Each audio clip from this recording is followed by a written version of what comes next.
Dans un village où les arbres chuchotaient entre eux et où les rivières semblaient raconter des secrets, vivait une jeune fille d'une paresse légendaire. Elle s'appelait Kemsi et sa réputation avait dépassé les collines environnantes. La vie de Kemsi était une suite de longues nuits et de journées passées à dormir et à se prélasser et à éviter tout travail. Kemsi dormait du lever du jour jusqu'à la tombée de la nuit et même pendant la nuit, elle ne cessait de rêver profondément. Les habitants du village la surnommaient Alara, car aucun mot ne pouvait décrire sa fainéantise, comme ce surnom simple mais précis. Kemsi vivait avec sa mère, Mado, une femme courageuse et infatigable, et son frère Mouzou, un jeune albinos fragile et doux. Leur père était décédé quelques années plus tôt, laissant Mado seule pour s'occuper de la maison, des champs et de ses enfants. Mais le plus épuisant pour elle était Kemsi, qui refusait de lever le petit doigt. Même pour des tâches élémentaires comme laver ses sous-vêtements ou ramasser ses affaires, Mado devait tout faire, tandis qu'elle restait étendue sous l'arbre de la maison, sirotant l'air chaud de l'après-midi, attendant que quelqu'un lui apporte la nourriture. Quand elle finissait de manger, elle laissait les assiettes là où elle s'était posée, comme si les forces invisibles les laveraient pour elle. Kemsi avait adopté une vie de loisirs extrême. Elle resta allongée sous le grand arbre de la maison, parfois entourée de quelques amis du village. La plupart de ses amis, au fil du temps, avaient appris à la fuir sous le conseil de leurs parents. Pourtant, certaines amies étaient toujours impressionnées par ses histoires et ses contes africains racontés avec un humour si vif qu'il masquait sa fainéantise. Sous l'arbre, Kemsi répétait souvent avec un sourire espiègle. « Mais est-ce que les gens qui regardent dans le temps se sont abonnés. Et toutes les filles riaient, charmées par sa malice et ses histoires. Mais dès que venait le moment de travailler, Kemsi disparaissait derrière un bâillement ou une excuse. Mal de tête, mal au dos, mal aux pieds et parfois rien du tout. Si ce n'était son indifférence totale. Rien n'y faisait. Aucun effort ne pouvait la tirer de sa torpeur. Pendant ce temps, la vie de Mado était un combat quotidien. Du lever au coucher du soleil, elle préparait les repas, lavait le linge, frottait les marmites, allait chercher de l'eau au puits et du bois dans les forêts.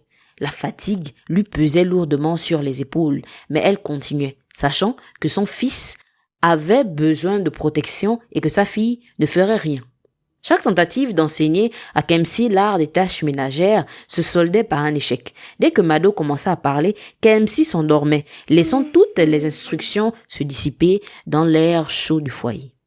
Elle devait parfois frapper Kemsi avec un bâton pour la faire entrer dans la salle de bain et la laver. Jamais Mado ne se plaignait à voix haute, mais chaque soir, ses yeux trahissaient la fatigue accumulée. Un soir, il y eut une veillée de deuil dans le village. Mado avait promis d'y participer pour rendre hommage au mari défunt de son ami. Le matin même, elle rappela à sa fille qu'elle devait rester vigilante et prendre soin de la maison pendant son absence. Elle lui donna une consigne simple, poser un balai devant la porte d'entrée de la case. Une coutume du village destinée à protéger les jeunes albinos de la maison des esprits malveillants. Après avoir donné ces simples instructions à Kemsi, Mado s'en alla pour le retrait de deuil. Kemsi, fidèle à elle-même, fit semblant d'entendre. Elle se dit qu'un peu de sommeil ne ferait pas de mal et qu'elle mettrait le balai plus tard. Elle murmura entre deux bâillements. C'est seulement aujourd'hui que les esprits là vont venir prendre Mouzou. Pardon. Je dors un peu. Le balai là, non, je vais mettre, c'est seulement aujourd'hui. Elle sombra alors dans un sommeil profond, laissant le balai négligemment à côté de la porte. Toute la nuit passa, le vent soufflait, la lune éclairait la cour, et Mouzou dormait innocemment sur sa natte. Kemsi s'endormit ainsi toute la nuit. Le matin suivant, lorsque Mado revint du deuil, elle trouva la maison calme, bien trop calme. La natte de Mouzou était vide. Son fils albinos avait disparu. Kemsi s'éveilla en bâillant, feignant l'innocence, et la maison semblait silencieuse, comme si rien ne s'était passé. Les esprits furieux de ne pas avoir été repoussés par le balai l'avaient emporté. Les chefs traditionnels confirmèrent la disparition. L'esprit avait récupéré l'enfant. Mado tomba à genoux, pleurant des larmes amères, la gorge serrée par la douleur et l'incompréhension. Son fils avait été arraché à elle par l'inattention de Kemsi qui, de son côté, bâillait et étirait ses bras comme si tout était parfaitement normal. Contre toute attente, un jeune homme dans le village décida de demander en mariage Kemsi. La cérémonie, malgré la catastrophe, devait avoir lieu dans quelques jours. Mado, le cœur lourd, assista aux préparatifs, malgré le malheur de son fils. Mais elle était contrainte par les coutumes villageoises. Les oncles de Kemsi vinrent pour la dot, apportant le manioc, le vin de palme et les tissus colorés. Mado, tout en versant des larmes silencieuses, continuait les préparatifs, remplis de tristesse et de colère contre la négligence de sa fille. Les jours passèrent, le jour de la dot arriva. Le matin même, très tôt, Mado se rendit au champ pour récolter le manioc destiné à la cérémonie. Là, elle rencontra une vieille femme mystérieuse. La vieille femme lui demanda la raison de sa tristesse cachée. Mado expliqua tout, la disparition de Muzu et la paresse extrême de Kemsi. La vieille femme tendit alors une robe magnifique, bordée de fils d'or et de perles. Elle dit simplement: « Cette robe vérifiera la force de son cœur. » La vieille femme poursuivit: « Si elle porte cette robe et que son cœur a une maladie profonde, alors elle se changera en pierre, et si elle est pure, rien ne se passera. » Le cœur lourd de chagrin et les yeux noyés d'émotion, Doma hésita longuement. Pourtant, malgré l'amour immense qu'elle portait à sa fille, elle finit par tendre la main et accepter la robe. Doma ne comprenait pas ce qui la poussait à faire confiance à cette vieille femme. Mais au fond d'elle, une voix silencieuse lui murmurait qu'aucune mauvaise intention ne l'animait et que ce geste, aussi étrange soit-il, pouvait sauver son enfant. Elle rentra ainsi avec la robe, portant dans ses bras l'espoir et la peur mêlées. Dans la maison, Kemsi ne s'était préparée à rien. Elle n'avait ni accessoires, ni chaussures, ni bijoux. Rien.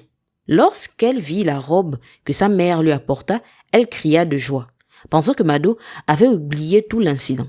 « Ah, les mamans africaines et leur colère passagère. Je savais que tu n'allais pas me laisser ainsi. Oh, ma mère chérie !» disait-elle. Elle enfila la robe avec empressement. Mais alors, une transformation mystérieuse se produisit. Kemsi sentit son corps devenir rigide, se figer lentement. Sa peau se durcit et se transforma en pierre. Seule sa bouche restait visible, par laquelle elle criait et pleurait, ne comprenant pas ce qui lui arrivait. Les esprits, invisibles aux yeux des villageois, vinrent la persécuter. Mado observait, impuissante mais sereine, sachant que cette punition était nécessaire. « Aïe, aïe, aidez-moi, maman, ne le laisse pas me transformer, qu'est-ce qui se passe? Je ne comprends rien, aidez-moi » criait-elle. Après quelques heures, Kemsi comprit la gravité de ses actions passées. Elle avait causé la disparition de son frère par sa paresse. Tremblante et terrifiée, elle commença à rejeter ses vieilles habitudes et à prier pour le pardon de sa mère. Doma, avec douceur et gravité, lui dit que seule une transformation de cœur pouvait lui rendre son humanité. Kemsi, la paresseuse, remercia sa mère pour le pardon et s'engagea à changer. Après avoir pris ses engagements, Kemsi se retransforma en elle-même. Elle pouvait bouger à nouveau et sentir ses membres. Lorsqu'elle se leva, elle pouvait de nouveau bouger normalement et sa beauté n'avait jamais semblé plus éclatante. Le reste de la cérémonie se déroula avec elle revêtue de la robe magnifique. Après ce jour, Kemsi devint une jeune femme exemplaire. Elle travaillait dur, aidant sa mère, sa famille et même les voisines dans le besoin. Elle s'occupait de ses belles-sœurs et prenait soin de sa maison avec rigueur et enthousiasme. La paresse qui avait défini sa jeunesse avait disparu, remplacée par une volonté farouche de bien faire et de réparer les erreurs du passé. Elle revenait régulièrement chez Mado, veillant sur elle dans ses vieux jours, partageant avec elle les travaux, les repas, les histoires du village. Et même, lorsque certains jours, ses habitudes tentaient de reprendre le dessus sur elle, elle se souvenait de Mouzou, son pauvre frère disparu, et de la fameuse robe qu'il avait transformée en pierre. Elle se rappelait aussitôt de cette sensation de ne plus pouvoir bouger, une sensation qui la dégoûtait profondément. Alors, elle se levait aussitôt et commençait ses tâches quotidiennes. Les villageois, d'abord surpris par son changement, finirent par l'admirer et la respecter. La paresseuse était devenue la travailleuse, la femme exemplaire et celle que tous prenaient en exemple. Mais le souvenir de la robe et les esprits invisibles restaient gravés dans l'esprit de Kamsi. Un rappel constant que la paresse et l'inaction peuvent avoir des conséquences irréversibles. La fin.